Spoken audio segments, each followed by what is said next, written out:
স্বাগত সকলকে গল্পকথার শ্রুতিপাঠ্যে। পাঠ চলছে উপন্যাসের অধ্যায় থেকে সতীনাথ ভাদুরী রচিত ঢোড়াই চরিত মানুষ। ঢোড়াই চরিত মানুষ উপন্যাস থেকে ইতিমধ্যে দ্বিতীয় চরণ সাগিয়া কাণ্ডটি পাঠ শুরু হয়েছে। সাগিয়া কাণ্ডটি অনেকটা বড় হওয়ায় আমি পাঠের সুবিধার্থে কয়েকটি পর্বে ভাগ করে আপনাদেরকে পাঠ করে শোনাচ্ছি। আজকের পর্বে সাগিয়া কাণ্ড থেকে আপনাদেরকে পাঠ করে শোনাবো অন্তিম ভাগ। তবে প্রিয় শ্রোতা বন্ধুগণ, আর দেরি না করে আজকের পর্বের পাঠ শুরু করা যাক। সাগিয়ার জাঞ্চা। কলির রঘুনাথ মহাত্মাজি তাঁর চেলাদের বলে কাংগ্রেস। বিলেত থেকে এসেছিল লাল টকটকে সাহেবের দল ভূমিকম্পের লোকসান দেখবার জন্য। কাংগ্রেসের লোকের সঙ্গে গঞ্জের বাজারে যাওয়ার পথে বিষকান্ধায় লাডলিবাবুদের বাড়ি হয়ে যায়। অতীত অভাগতকে আলবাত খাতিরদারি করতে পারে বাবু সাহেবেরা, অর্থাৎ উপযুক্ত সম্মান প্রদর্শন। পুরি খেলো না। লোটা ভরা গরমাগরম মোষের দুধের মধ্যে থলে থেকে বার করে চায়ের পাতা দিল। লাডলিবাবু তাড়াতাড়ি নতুন তৈরি করা খড়ের ঘরটা থেকে এক থালা ভুড়া এনে দিলেন। হাকিম দারোগারা ইদানিং বাবু সাহেবের বাড়িতে আসতেন না, তাই চা ছিল না তাঁদের বাড়িতে। নইলে অমন 10টা সাহেবকে মোষের দুধে নাইয়ে দিতে পারে বাবু সাহেব। এই দলের সঙ্গে লাডলিবাবুও গিয়েছিল গঞ্জের বাজারে। ফিরে এসে খবর দেয় কাংগ্রেস থেকে সাহায্য করবে লোকদের, বিশেষ করে গরিবদের। নতুন নতুন কুয়ো খুঁড়িয়ে দেবে। মাটির পাট নয়, সিমেন্টের পাট দেওয়া। লাখ লাখ বস্তা সিমেন্ট এসেছে জিরানিয়াতে মাস্টার সাহেবের আশ্রমে। বাঁশ খড় কাঠের তো কথাই নেই। এই সরসৌনি থানায় রিলিফ দেওয়া হবে লাডলিবাবু রিপোর্টের উপর। তাই জন্যেই সরকার ছেড়ে দিয়েছে কাংগ্রেসের লোকদের জেল থেকে। কোথায় গেল এখন সাহেবি টুপি পরা সরকার? কত ধেনো জমি বালি পড়ে উঁচু হয়ে গেল তার খবর নিয়েছে নাকি ওই খাসি খাওয়ার জম দারোগা সাহেব? বড় সাচ্চা লোক লাডলিবাবুটা। সে কাংগ্রেসই বলে দিয়েছে যে তার নিজের গাঁ বিষকান্ধার রিপোর্ট যেন উপর থেকে কাংগ্রেসের লোক এসে নিয়ে যায়। গাঁয়ের সবাই তার পরিচিত। কাকে ছেড়ে সে কাকে দেবে? সত্যি দৈত্যকুলে এমন প্রহ্লাদ জন্মালো কি করে? যেদিন লাডলিবাবু প্রথম জেল থেকে এলো সেদিন বাবু সাহেব সিধা হুকুম দিয়েছিল যে 1 সপ্তাহের মধ্যে তাকে কাংগ্রেস ছাড়তে হবে। লাডলিবাবুটাও নাকি রুখে জবাব দিয়েছিল, তোমাকে 1 সপ্তাহের মধ্যে জজ সাহেবের শেষারি ছাড়তে হবে। অমনি জোকের মুখে নুন, এঁটুলির গায়ে চুন। সবে বলে বাবু সাহেব 250 টাকা খরচ করে শেষুরিতে আবার নাম ঢুকিয়েছে। লাডলিবাবু আবার বলেছে যে মহাত্মাজি আসবেন জিরানিয়ার। ভূমিকম্পে মুলুকের লোকসান দেখে তাঁর প্রাণ কেঁদেছে। এত বড় শান্ত তিনি যে আঙিনার কোণের সর্ষে গাছটা পর্যন্ত ঝাঁটা চাপা পড়লে তার প্রাণ কেঁদে ওঠে। কোথায় থাকেন মহাত্মাজি? পাক্কি, যেখানে শেষ হয়েছে তার থেকেও অনেক দূরে। মুঙ্গের তারাপুর অযোধ্যাজির চাইতেও দূরে। পূর্বে ধান কাটনির দেশ। গনৌরির ভাইটা যেখানে কাজ করে সেই কলকাতা, জিরানিয়া, তাতমাটুলি, বিষকান্ধা, সোনপুরের মেলা, কুশিজি পার হয়ে গঙ্গাজি পার হয়ে অনেক গাঁ। আর একটা কি যেন খুব ভালো নাম, ভাগলপুর আর কাটিহার, আরও কি কি যেন। এই মুলুকটার ভালো মন্দ দেখাশোনার ভার মহাত্মাজির উপর। আঙুলের ডগা কেটে গেলে মাথা জানতে পারবে না, তার ব্যথা লাগবে না। তাই মহাত্মাজি আসছেন জিরানিয়াতে। লাডলিবাবুকে নিশ্চয়ই মহাত্মাজি খুব পেয়ার করেন। ধন্যী জীবন লাডলিবাবুর। সাগিয়া হুজুগে নেচে উঠবার মেয়ে নয়, তবুও গানহি ভগবানকে দর্শন করবার লোভ সামলাতে পারে না। এক শ্রীদাস বাবাজি ছাড়া আর কোনো সন্তের দর্শন তার ভাগ্যে ঘটেনি। না ঢোড়াই, আমাদের নিয়ে চল। মৌসম্মতের গম্ভীর ভাবটা আজকাল কেটেছে। সেও মেয়ের কথায় সায় দেয়।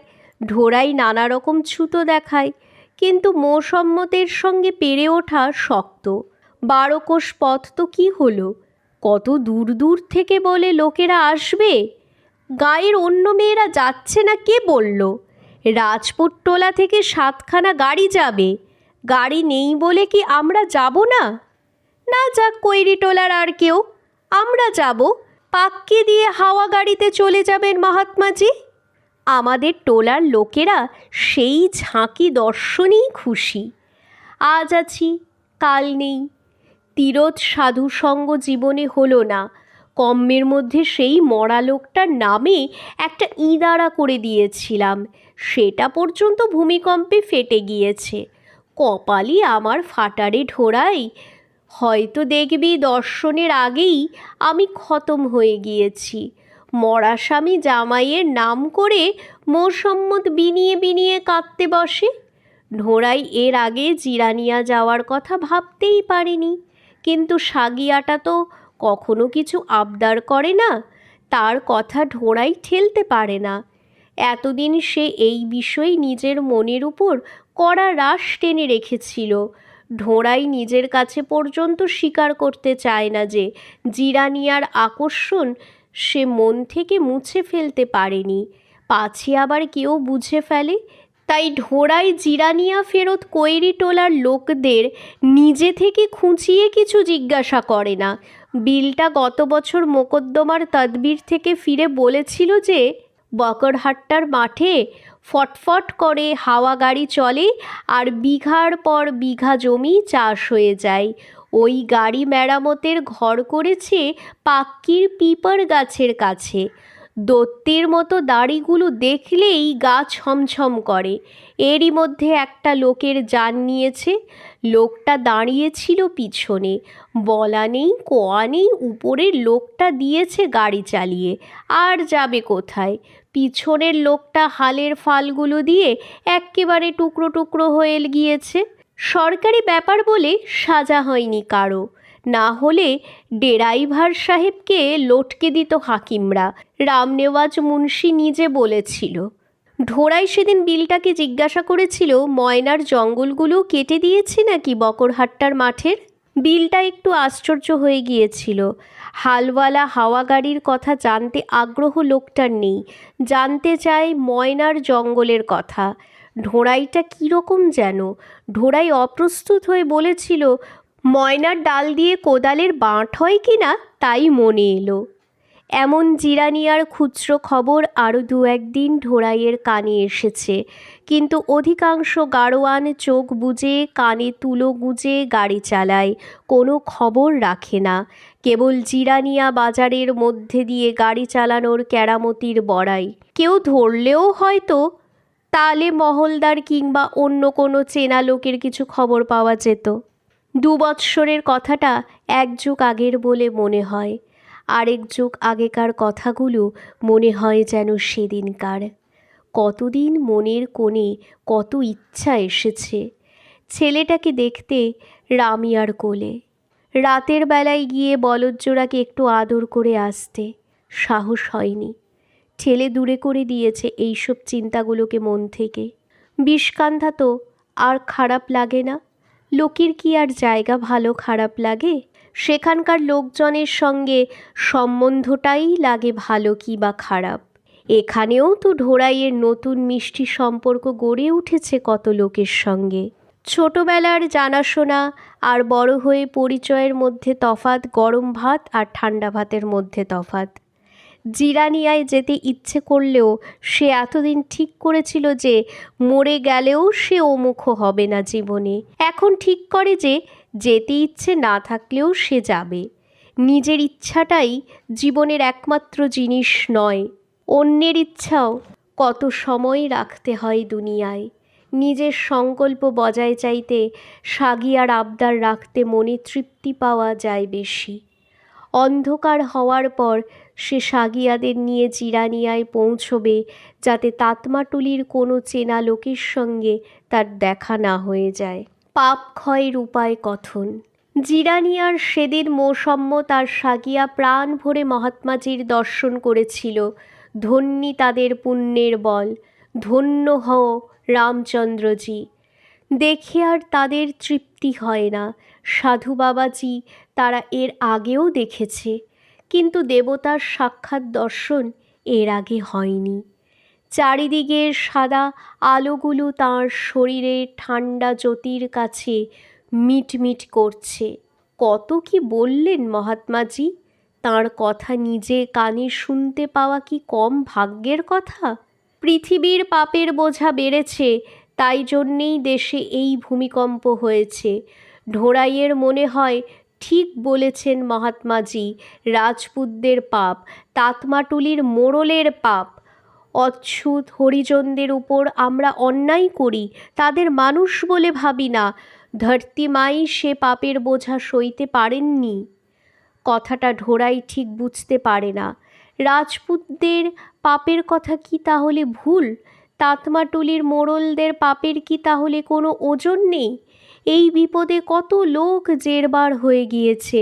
রামজির উপর বিশ্বাস রাখবে, সমাজে যে সব চাইতে নিচে আছে তার সঙ্গেও ভাইয়ের মতো ব্যবহার করবে, তবে না পৃথিবীতে রামরাজ্য ফিরে আসবে। রামরাজ্যে নহি দরিদ্র কৌ দুঃখী না দিনা, নহি কৌ অবোধ না লচ্ছনহীনা। তুলসীদাস থেকে গৃহীত। রামরাজ্যে দরিদ্র, দিন দুঃখী, নির্বোধ বা অলক্ষণে কেউ থাকবে না। তারই জন্য আমরা চেষ্টা করছি, তারই জন্য তোমাদের মাস্টার সাহাব চেষ্টা করছেন। তার উপরেই এ জেলার ভূমিকম্পের রিলিফ সেবার ভার আমরা দিয়েছি। যে মাস্টার সাহাব পৃথিবীতে রামরাজ্য আনবার জন্য নিজের সর্বস্ব ত্যাগ করেছেন, আমি জানি তাঁর হাতে গরিবের উপর অবিচার হবে না। এতক্ষণে ঢোড়াইয়ের নজর পড়ে মাস্টার সাহেবের উপর। আগের চেয়ে একটু বুড়ো বুড়ো লাগছে, তবু একজন চেনা লোকের মুখ সে দেখতে পেয়েছে। এত দূর থেকেও ভারী আপন আপন লাগে মাস্টার সাহেবকে। মহাত্মাজির পা ছোঁয়া কি সোজা ব্যাপার? জিরানিয়া বাজারের সাউজি যেন সকালবেলা দানা ছিটোচ্ছে কবুতরদের। ওখানে পৌঁছনোর সাগিয়ার সাধ্যি নাই। এখান থেকেই ছুঁড়ে দে পয়সা সাগিয়া, মহাত্মাজির নাম করে দে আমার কাছে, আমিই ছুঁড়ে দিই। তুই কি পারবি অত দূরে ফেলতে? আবার গায়েটায় না লাগে। মোরসম্মদকে ঠেকিয়ে রাখা যায় না, সে প্রণাম করবেই মহাত্মাজির পা ছুঁয়ে। ভিড়ের চাপে সে এগিয়ে যায়, ঢোড়াই সাগিয়াকে আগলাবার জন্য সেখানেই থেকে যায়। তারপর ঢোড়াই আর সাগিয়া বহুক্ষণ অপেক্ষা করে মৌসম্মতের জন্য। ভিড় পাতলা হয়ে যাবার পরও মৌসম্মতকে খুঁজে পাওয়া যায় না। দুজনেই চিন্তিত হয়ে ওঠে, গেল কোথায়? গাঁয়ের কারোর সঙ্গে দেখা হয়ে গিয়ে থাকবে, হয়তো তাদেরই সঙ্গে চলে গিয়েছে। দেখো দেখি আক্কেলখানা একবার। জিরানিয়া থেকে বেরিয়ে আকাশ বাতাসের পরিচিত গন্ধটা হঠাৎ ঢোড়াইয়ের নাকে যায়। চোখ বাঁধা থাকলেও সে বুঝতে পারত যে কোথায় এসেছে। শীতের সাঁঝে শহর থেকে বেরিয়ে এখানে এলেই কনকনানিটা একটু বেশি মনে হতো। আরম্ভ হয়ে যেত স্বর্ণলতায় ভরা কুলের ঝোপ, হরিয়ালের ঝাঁকের অশ্বত্থ পাতার সঙ্গে খুনসুটি। একটা অজ্ঞাত ভয়ে শিহরণে ঢোড়াইয়ের গায়ে কাঁটা দিয়ে ওঠে। বুকের টিপটিপনিটা কমানোর ক্ষমতা মানুষের হাতের মধ্যে থাকলে বেশ হতো। কী সব যেন বলছে। চারিদিকে ঢোড়াই তাকিয়ে তাকিয়ে দেখে। অন্ধকারে বকরহাট্টার মাঠে গাছপালা আছে কি না কিছুই ঠাহর করা যায় না। শুনেছিল তো চীনাবাদামের চাষ হচ্ছে, তাড়াতাড়ি পার হয়ে যেতে হবে এই জায়গাটুকু। যদি আবার কোনো চেনা লোকের সঙ্গে দেখা হয়ে যায়, নিজের দিকটায় তাকাতে ভয় করে। সেই দিকটা ছাড়া এতক্ষণ ঢোড়াই আর সব দিকের জিনিস দেখবার চেষ্টা করেছে।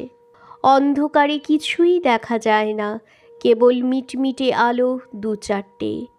যে দিকটা দেখছে না সেটারই ছবি পড়েছে তার মনে, সাড়া জাগিয়েছে তার প্রতিটি রোমকূপে। এ কেবল একটা অহেতুক নয়, এ তার সত্তার অঙ্গ। এড়িয়ে যাবার উপায় নেই। তার বাড়ির বাইরে একটা আলো জ্বলছে, কুপির আলো বলে বোধ হয় না, নিশ্চয়ই সেই বাওয়ার দেওয়া বিলেতি লণ্ঠনের আলো। যদি সেই ছোট ছেলেটা ওই আলোর পাশে ঘুরঘুর করে বেড়াতো এখন, একটা ছায়া নড়তেও যদি দেখা যেত ওখানে, সাগিয়া সঙ্গে না থাকলে আরেকটু কাছে যেত সে বাড়িটার। সাগিয়াটা আবার লক্ষ্য করছে না তো গোসাই থানের অশ্বত্থ গাছটার তলাটা ভাটের জঙ্গলে ভরে গিয়েছে? এটা গোসাই থান সাগিয়া, ভারী জাগ্রত। দুজনে সেখানে প্রণাম করে। সেইখানেই পিদিম দিয়ে প্রণাম করার সময় আরেকজনের চুলের বোঝা ছড়িয়ে পড়েছিল। গলাকাটা সাহেবের হাতার কুলের গাছটা আছে কি না কে জানে, শুকনো পাতা ভরা একটা গর্তের মধ্যে ঢোড়াইয়ের পা পড়ে, হয়তো ভূমিকম্পের সময়ের ফাটল। কিন্তু ঢোড়াইয়ের মনে হয় যে এটা নিশ্চয়ই বাবার উনুনের গর্তটা। কেন যেন সেটাকেও মনে মনে প্রণাম জানাই। গরুর গাড়ির সার চলেছে রাস্তা দিয়ে, নিশ্চয়ই মহাত্মাজির সভায় গিয়েছিল এরা সকলে। পাক্কির ধারে এটা আবার কার বাড়ি? ইয়া উঁচু টিনের বাড়ি, কয়েকজন হাফ প্যান্ট পরা লোকজন জটলা করছে। এইটাই তাহলে লাঙলের হাওয়া গাড়ি মেরামতের ঘর, যেটার কথা বিলটা বলেছিল। লোকগুলোর গল্প কানে ভেসে আসে। এতদিন থেকে এত হই হই রই রই, লে হালুয়া, 3 মিনিটের মধ্যে মহাত্মাজির তামাশা শেষ হয়ে গেল। খেল খতম, পয়সা হজম। এই জিরানিয়া শহরের বাক্যরীতি, গ্রামাঞ্চলের নয়। লে হালুয়া কথাটির অর্থ আশ্চর্য। কোনো পর্ব শেষ হলেই বলে পালা শেষ হলো, পয়সা হজম হয়ে গেল। কতদিন পর ঢোড়াই লে হালুয়া, খেল খতম, পয়সা হজম কথাগুলো শুনল। বিষকান্ধায় এসব কেউ বলে না। এই কথা কয়টার মধ্য দিয়ে সমস্ত পুরনো তাতমাটুলিটা মনে হচ্ছে কথা বলছে তার সঙ্গে। জানা গন্ধটা ফিকে হয়ে আসছে, আর ঢোড়াইয়ের তাড়াতাড়ি এই জায়গাটা পার হয়ে যাবার উৎসাহ নেই। শেষ মুহূর্ত সে গন্ধটা উপভোগ করবার চেষ্টা করে। এতক্ষণে সাগিয়ার কথা কানে আসে। এখানে খানিক বসে মায়ের জন্য অপেক্ষা করে গেলে কেমন হয়? হয়তো আগেই চলে গিয়েছে। এই গাড়োয়ান, এই সগ্গর অর্থাৎ গরুর গাড়ি, তালে মহলদার ঘুমন্ত গাড়োয়ানদের জাগিয়ে পয়সা আদায় করছে। মহাত্মাজির কৃপায় আজ হঠাৎ মরশুম পড়েছে তার। না না সাগিয়া, আর খানিক আগে গিয়ে বসা যাবে মৌসম্মতের জন্য। মৌসম্মতের অভিশাপ। ঢোড়াই আর সাগিয়া যখন গিয়ে বিষকান্ধায় পৌঁছল, তখনও সাগিয়ার মা বাড়ি ফেরেনি। এ দেখ আবার কি কাণ্ড হলো। না ঢোড়াই, তুমি জিরানিয়াতে একবার খোঁজ খবর করো মায়ের। তখনই আমি বলেছি কোথা থেকে কোথায় চলে যাবে বুড়ো মানুষ। দেখা যাক না আর খানিক, কোনো দলের সঙ্গে নিশ্চয়ই আসবে। আর পাক্কি ধরে একা আসতে অন্ধতেও পারে। সাগিয়া বিশেষ আশ্বস্ত হলো বলে মনে হলো না। ঢোড়াই বলদের খাওয়ার জন্য জল আনতে চলে যায় ইদারায়। মৌসম্মত 10 মরদের সমান। ও হারাবার মেয়ে নয়, অথচ এ কথাটা সাগিয়ার কাছে বলা যায় না। উৎকণ্ঠায় যখন সাগিয়ার পুণ্য অর্জনের মিষ্টি আমেজটুকু প্রায় উবে গিয়েছে, তখন তার মা এসে বাড়ি পৌঁছল। সাগিয়া আর ঢোড়াই দুজনেই দাওয়ায় বসে, দুশ্চিন্তায় থমথমে মুখ। উনুনে আগুন পড়েনি। মহাত্মাজিকে প্রণাম করবার পর মৌসম্মত ভিড়ের চাপে কোথায় যেন চলে গিয়েছিল। আধারে দিক ঠিক করতে পারেনি।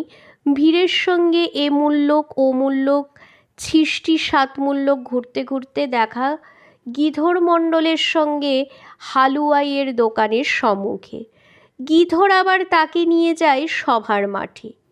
সেখানে গিয়ে কত ডাকাডাকি হাঁকাহাঁকি।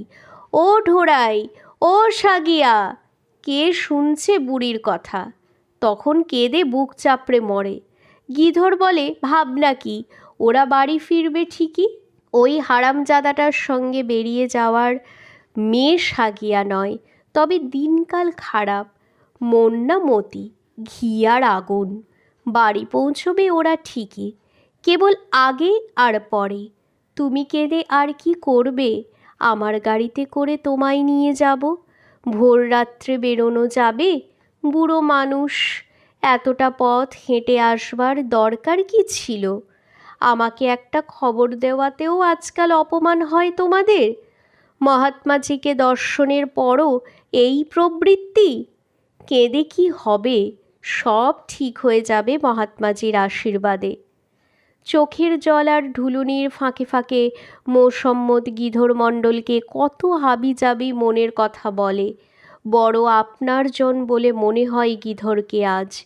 লোকটা খারাপ নয়, তবে 10 মিলে বিশেষ করে ঢোড়াই অহরহ মোসম্মতের কানে মন্তর পড়ে পড়ে বিষ করে তুলেছে লোকটাকে। দুধ কলা দিয়ে কালসাপ পুষেছিল না জেনে এতদিন? তোকে দোষ দেই না গিধর, তুই করেছিস আমার খুব। নিজের হাত আমি নিজে কেটেছি। গল্পে গল্পে এক রাত্রের কথা বেরিয়ে আসে। কথাটা লচুয়া চৌকিদার গিধরা মণ্ডলকে বলেছিল। তুমি জানো না মোসম্মত, এই নিয়ে কানাকানি হয়েছিল গাঁয়ে। তোমায় আর এ কথা কে বলবে? মোসম্মতের চোখে ছানি পড়েনি এখনও রামজির কৃপায়। কানেও সে তুলো গুঁজে থাকে না। ইঙ্গিতে ইশারায় ইদারা তলায় এই নিয়ে কেউ ঠেস দিয়ে কথা বলেছে বলে মনে তো পড়ে না তার। আগে সে ভেবেছিল চুপ করে যাওয়াই ভালো। এতক্ষণে জানতে পারে যে দুনিয়া শুদ্ধ সব লোক তাকে দেখে এসেছে এতদিন। আর আজকের এই কেলেঙ্কারির পর তো গিধর ঢিঢিক্কার করে দেবে সারা গায়ে। এর চাইতে সাগিয়াকে রাজপুতদের বাড়ি ঝিয়ের কাজ করতে পাঠালে দুর্নাম কম ছিল। গাড়ি থেকে নামতেই ঢোড়াই আর সাগিয়া ছুটে আসে রাজ্যের প্রশ্ন মুখে নিয়ে। একটা কথারও জবাব দেয় না সাগিয়ার মা। সাগিয়া ঢোড়াইকে ইশারা করে, খুব চটেছে। ঢোড়াইয়ের দিকে না তাকিয়ে গম্ভীর হয়ে সাগিয়ার মা বাড়ির ভেতরে ঢোকে। ঢোড়াই অবাক হয়ে যায়, হলো কি আবার বুড়ির? পাড়া মাতিয়ে কোঁদল করবার সময় এখন, অথচ যেন গরু মরেছে উঠোনে। গিধরটাও জুটেছে দেখছি সঙ্গে। মোসম্মত মন ঠিক করে ফেলেছে। শোন ঢোড়াই, অনেক দিন থেকে বলবো বলবো মনে করছি, তোমাকে রাখা আর আমার পোষাবে না। মুখে খানিক আর পেটে খানিক, তেমন কথা নেই আমার কাছে। গিধর জিজ্ঞাসা করে, মাইনে টাইনে বাকি নেই তো? ঢোড়াই, সাগিয়া আর মোসম্মত তিনজনের কারো কানে কথাটা গেল কি না বোঝা যায় না। সাগিয়ার অন্তর্ধান। যখনই ঢোড়াইয়ের জীবনটা চলনসই গোছের হয়ে আসে, অমনি একটা করে আঁধি ওঠে সব লণ্ডভণ্ড করে দিয়ে যায়। তার জীবনে বরাবর লক্ষ্য করে আসছে এটা ঢোড়াই। মনের রাজ্য চালানোর এই রীতি রামচন্দ্রজির। সেদিন তখনই সে বিলটার বাড়িতে চলে এসেছিল। আসবার সময় সাগিয়ার দিকে সংকোচে তাকাতে পারেনি। চাকরি থেকে জবাব হয়েছে কি রে? বিলটা হেসেই বাঁচে না। গিধরটা আছে নাকি এর মধ্যে? সে আমি আগেই বুঝেছি। টোলার লোকের এই নিয়ে বেশি মাথা ঘামায় না। জোয়ান মরদ, খেটে খাবে। তার এখানেই বা কি আর ওখানেই বা কি? মাথার ঘায়ে বলে কুকুর পাগল। এখন ওই ডাইনি মোসম্মতটা রইল কি মরল, কে ভেবে মরছে তা নিয়ে? ও বুড়িটার কথা ভাববার ঠিকে দেওয়া আছে? ওই শালা গরুখোরটার উপর আমন সভার জৌলুস ঘুচেছে গিধরটার গা থেকে। আর এখন সরকারের আমন সভার দরকার নেই। নতুন দারোগা সাহেব এসেছে, তার সঙ্গে লাডলিবাবুর বেশ মাখামাখি হয়েছে ভূমিকম্পের রিলিফের ব্যাপার নিয়ে। দারোগা হাকিমেরা আবার এসে বাবু সাহেবের ভাঙা বৈঠকেই পুরি হালুয়া উড়োচ্ছে। এখন আর গিধরকে পোছে কোন রাজপুতটা? বাবু সাহেবের লেজ ধরে যতখানি যাবে ততখানি ওকে পুজবে ওরা। আর দারোগা সাহেব, কোষে ধরে থাকিস গিধর, দেখিস বাবু সাহেবের কাছাটা আবার খুলে না যায়। এত কথা ঢোড়াইয়ের ভালো লাগে না, তার মন টক হয়ে আছে। কিছুদিন পর বিদেশি আর নাচের দল এসেছিল গাঁয়ে। গরম আর বর্ষাটা গায়ে গায়ে দেখাবে, আর শীতকালে ঘুরবে মেলায়। পশ্চিমের জিনিস, জিনিস ভালো। হাটের চালাটায় উঠেছে বিদেশিয়ার দল। স্থায়ী কুষ্ঠরোগীটা তাদের জন্য খাতির করে জায়গা ছেড়ে দিয়েছে। গাঁয়ের ছেলেবুড়ো ভেঙে পড়েছে সেখানে। সরকার এখন আর বিদেশিয়ার গানের উপর বিরক্ত নয়, কেননা মহাত্মাজির নিমক তৈরির গান, তালগাছ কাটার গান, চরখার সুদর্শন চক্র দিয়ে দুশ্মন তাড়ানোর গান উঠে গিয়েছে এরই মধ্যে। তবু লচুয়া চৌকিদারকে এখনও রপট দিতে হবে থানায়। বিদেশিয়ার দল কোন গান গাইল? ঢোড়াই দুদিন যায়নি বলে ভালো লাগে না। তৃতীয় দিনে বিলটার গনৌরি জোর করে ধরে নিয়ে যায় ঢোড়াইকে। কত বলে নতুন নতুন গান আমদানি করেছে এই দল। লালমুনিয়ার গান, গরু বেচার গান, কত কত। শুনলে কান্না আসে। আজকেই শেষ, কাল চলে যাবে এরা ফলকাহাটে। কোনো ওজোর শোনা হবে না তোর ঢোড়াই। বাধ্য হয়ে ঢোড়াই যায়, গান তখন চলেছে। গিয়েছে সে পূরবে বাঙালা মুলুকে, আমাকে ছেড়ে গিয়েছে আমার রাজা। গিয়েছে করতে চাকরি, নিশ্চয়ই শুকিয়ে হয়েছে লাকড়ি। মরি মরি হাঁটুর উপর রঙিন ধুতি, কি শোভাই দিচ্ছিল। অর্থাৎ হাঁটুর নিচে পুরুষদের কাপড় নামালে এদের চোখে খারাপ লাগে। ভাবলেই মন দিয়ে রস গড়ায় ওরে বিদেশি। জানি তুমি এখন কার কথা শুনছ, জানি কেন রোজগারের পয়সা গুনছ, নিশ্চয়ই তার জন্য কিনছ আঁটো আঁটো ফাটো ফাটো চৌলি ওরে বিদেশি। চৌলি অর্থাৎ স্ত্রীলোকদের খুব ছোট কুর্তা। গানের লাইনটিতে আছে কসমস চলিয়া। মেয়ে পুরুষ সকলেই সীতাজির মতো অত ভালো মেয়েটার দুঃখে হাপুস নয়নে কাঁদছে। বিলটা যে বিলটা, সে শুদ্ধ নাক ঝাড়বার ছুতো করে লুকিয়ে লুকিয়ে চোখটা মুছে নিল। কিন্তু ঢোড়াই নির্বিকার।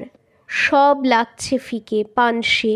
কত অঙ্গভঙ্গি করে দেখানো, কত কসরত করে গাওয়া শেষের লাইনটা ঠিক ঢোড়াইয়ের সম্মুখে এসে তারপর তার থুতনিটা ধরে নেড়ে মেয়েটা শেষ করল ওরে বিদেশি। নিশ্চয়ই বিলটা তার শেখানো, তাই আজ ঢোড়াইকে ধরে এনেছে। রাগ হলেও রাগ দেখাতে নেই গানের আসরে, এটা হলো ইজ্জতের কথা। ঢোড়াই হেসে ট্যাকের থেকে 1 আনা পয়সা বার করে দেয়। সকলে হেসে বলে যাক, লোকটার দিল আছে। অথচ ঢোড়াইয়ের মনে এ গান একটুও সাড়া জাগায় না। দেখতে হয় দেখছে, শুনতে হয় শুনছে। সে 10টা আঁটো আঁটো ফাটো ফাটো কাঁচুলি কিনলেও দুনিয়ার কোথাও কেউ কেঁদে মরবে না। দুনিয়াতে তার জন্য কেঁদে মরবার লোক থাকলে আর তার দুঃখ কিসের? পরের দিন গায়ে দারুণ হট্টগোল। সাগিয়া চলে গিয়েছে বিদেশিয়ার দলটার সঙ্গে। ওই যে দলের কর্তাটাকে দেখিসনি, শিয়ালের লেজের মতো গোঁফ, জবজবে তেল মেখে টেরি কাটা, ওই যে যেটা হরমোনিয়া বাজায় সেইটার সঙ্গেই ভেগেছে। রাতে নাচ দেখে বাড়িতে ফিরেছিল, তারপর ভোর রাতে উঠে বাইরে যাবার নাম করে উড়েছে ফুরুত করে। সকালে গিধর কথাটা চাপা দেওয়ার চেষ্টা করেছিল প্রথমটায়, কিন্তু পারেনি। কে কে যেন যেতে দেখেছে সাগিয়াকে বিদেশিয়ার দলের গরুর গাড়িতে। বাজে কথা নয়, তারা সচক্ষে দেখেছে। মাথায় কাপড়টা পর্যন্ত তুলে দেয়নি বেহায়া মেয়েটা। সাগিয়া, সাগিয়া পালাবে ওই লোকটার সঙ্গে? বিশ্বাস হয় না ঢোড়াইয়ের। কাপড়টা পর্যন্ত টেনে দেয়নি মাথায় গাঁয়ের লোক দেখেও। সে যে জোরে কথা বলতে জানে না, রাখতে জানে না বলে গিধরকে দেখে চোখ নামিয়ে দেয়। ছেলের কথা বলতে গিয়ে কেঁদে মরে। মনের মধ্যে ঝড় বইলেও মুখের ভাব বদলায় না। ঠান্ডা মিষ্টি কথা ঝরে তার মুখ থেকে, ঠিক যেন মালসা থেকে বসে খেয়ে টুপ টুপ করে জল পড়ছে নিচের তুলসী গাছটার ওপর। হাঁটুর ওপর রঙিন ধুতির গান শুনে ঘর ছাড়বার মেয়ে তো সে নয়। ঢোড়াই বুঝবার চেষ্টা, সে জানে সাগিয়াকে, তার উপর রাগ করা যায় না। অওরত জাতটার উপর ঢোড়াইয়ের মনটা আর বিষিয়ে ওঠে না। গিধরের হাত থেকে বেঁচেছে সাগিয়া, সেই বিদেশিয়ার দলের মোচওয়ালা কর্তাটার উপরও তার রাগ হয় না। তার দুঃখ নিজের কপালটাকে নিয়ে। সব জায়গা থেকে তাকে উপড়ে ফেলে দিচ্ছে তার কপাল। রামজিকে পর্যন্ত সে আজ দোষ দেয় না। দুনিয়া চালানোর এই নিয়ম, তাদের নিজেদের দরকারই তারা রামজিকে ডাকে। দুনিয়ার দরকার আছে রামচন্দ্রজিকে, কিন্তু তার এই দুনিয়াটা না হলেও চলে। বিলটা বলে দলের কর্তাটা আবার কী জাত না কী জাত কে জানে, জাতের মেয়ে নিয়ে গেল আর সকলে তাই পিটপিট করে দেখবে। কত দূরই বা গিয়েছে, কাল থেকে তো ফলকাহাটে বিদেশিয়ার গান হবার কথা আছে। শুনে ঢোড়াইয়ের মনেও একটু খটকা লাগে। লোকটা মুসলমান নয় তো, যে এরকম জুলফির বাহার। মোসম্মত এসে কেঁদে পড়ে। ঢোড়াই, তুই একবার যা ফলকাহাটে, তুই বললে ফিরে আসতেও পারে। আমি গিধরের সঙ্গে গিয়েছিলাম, ফিরিয়ে আনতে পারিনি, কোনো কথা বলেনি আমাদের সঙ্গে। গিধর হন্যে হয়ে উঠেছে, সব গুছিয়ে এনেছিল আগঘাট বেঁধে, কেবল একটা দিক দেখেনি, এখন দেখছে সেই দিকটাই আসল। মোসম্মতকে নিয়ে ফিরবার সময় গিধররা রামনেওয়াজ মুন্সির বাড়ি হয়ে এসেছিল। মুন্সিজি বলছে এই নিয়ে মামলা চলবে না। জুলফিওয়ালা দলের পাণ্ডাটাকে আমি জেলের খিচুড়ি খাইয়ে ছাড়ব, সদরে 3 দফার নালিশ ঠুকব, যতই মুন্সিজি মানা করুক না কেন, আমি ওকে ছাড়ছি না। অনিরুদ্ধ মোক্তারকে দিয়ে আমি এসডিও সাহেবের কাছে মামলা দায়ের করব। শালা বলে কি না, আমি কি ওই অরাতকে নিয়ে এসেছি? ও নিজে এসেছে। ফিরিয়ে নিয়ে যেতে পারো, নিয়ে যাও, আমি আটকাচ্ছি না ওকে। বিদেশিয়ার গান শুনে হর হামেশা জোয়ান জোয়ান ছুরিয়া ঘর ছেড়ে পালিয়ে আসে। যতদিন ইচ্ছে থাক, যখন খুশি চলে যাও, তাদেরই বলে আটকে রাখি না। তার আবার এই এত বয়সের আওরাতকে আটকাবো? ও চলে যেতে চায়, এই মুহূর্তে চলে যেতে পারে। ওই ধরিবাজটাকে জুলফি আর মোচ দেখিয়েই চিনেছি আমি। কত বলে ভালা আদমিদের দেখে নিলাম, অর্থাৎ ভালো লোকদের, অর্থাৎ বড় লোকদের। হরমোনিয়ার বাজনাদার এসেছে আমাকে কানুন দেখাতে, আর বলিহারি ওই মেয়েটার প্রবৃত্তির। গিধরের সব রাগ গিয়ে পড়ে সাগিয়ার ওপর। মোসম্মত ঢোড়াইয়ের পায়ে মাথা কোটে। না করিস না ঢোড়াই, কবে তোকে কি বলেছি সে কথাটা মনের মধ্যে গিঁট দিয়ে বেঁধে রাখিস না। বুড়ো হয়েছি, মুখের বাঁধন নেই। আমার 7টা 5টা নয়, ওই একটা মাত্র মেয়ে, ওই গিধরটার জন্যেই আজ আমার এই হাল। ওকে চুমৌনা করবার জন্য চাপ না দিলে হয়তো সাগিয়া আমার এমন করতো না। তুই একবার যা ঢোড়াই। ঢোড়াই যখন ফলকাহাটে গিয়ে পৌঁছল তখন রাত হয়েছে। ইটের উনান পেতে সাগিয়া বসেছে রাঁধতে, দলের লোকের জন্যে। পাড়ার লোকে ভিড় করেছে খানিক দূরে গোলার সম্মুখের নিম গাছটার তলায়। সেই জুলফিওয়ালা দলের কর্তাটা তারই মধ্যেখানে বসে কথার তুবড়িতে আসর জমাচ্ছে। দলের অন্য সকলে হাটের এদিক সেদিক ছড়ানো মাচাগুলোর উপর গড়াচ্ছে। আশ্চর্য লাগে ঢোড়াইয়ের, একটুও বৈলক্ষণ্য দেখা গেল না সাগিয়ার মুখে চোখে ব্যবহারে। কে? ঢোড়াই? নিজের বসবার ইটটা এগিয়ে দেয় সাগিয়া। কুপির আলোয় মুখের খুঁটিনাটি দেখা যায় না। এই আলো আঁধারির খেলায় সাগিয়ার নরম মুখটা পাথরের মূরতের মতো লাগছে। চোখের জলও কি তার শুকিয়ে গিয়েছে? ঢোড়াইকে দেখেও কি তার চোখের কোণে 2 ফোঁটা জল আসতে নেই? অদ্ভুত মেয়ে, কথা বলে না। একটা কথা বলতেও কি ইচ্ছা করছে না ঢোড়াইয়ের সঙ্গে? ফিরিয়ে নিয়ে যাবার কথা ঢোড়াইয়ের মুখ দিয়ে বার হয় না। দারোগা হাকিমের সম্মুখে গড়গড় করে কথা বলে যায় সে। আর এখানে কি কথা বলবে, খুঁজে পাচ্ছে না। বলে গিধর মণ্ডল এসেছিল না? বলেই মনে হয় ঠিক এই গিধরের কথাটাই না তোলা উচিত ছিল এখন। হ্যাঁ, আবার কথা ফুরিয়ে যায়। সাগিয়া ভাতের ফ্যান গালে। ঢোড়াই একটা আধপোড়া পাটকাঠি ভেঙে অন্ধকারে মাটিতে কী সব হিজিবিজি কাটে। মোসম্মত পাঠিয়েছিল বলেই আবার ঢোড়াইয়ের মনে হয় যেন ভুল করেছে সে, ঠিক কথাটা বলা হয়নি। সাগিয়া মুখ তুলে তাকায়। কুপরি আলো পড়েছে মুখে। মুখ দেখে তার মনের নাগাল পাওয়া ভার। তবু ঢোড়াইয়ের মনে হয় যে তার চোখ দুটো কি যেন জিজ্ঞাসা করতে চায়। যদি এখনই বলে ও তাই জন্যে এলে, কথার সূক্ষ্ম মারপ্যাঁচ ঢোড়াই বোঝে না, যা মনে আসে তাই বলে ফেলে। আজ কি হয়েছে তার? যা বলতে চায় তা বলতে পারছে না কেন? কিছু কি তার বলবার নেই? কত কি ভেবেছে এতদিন। কিছু না বলাই ভালো ছিল, না আসাই ছিল উচিত।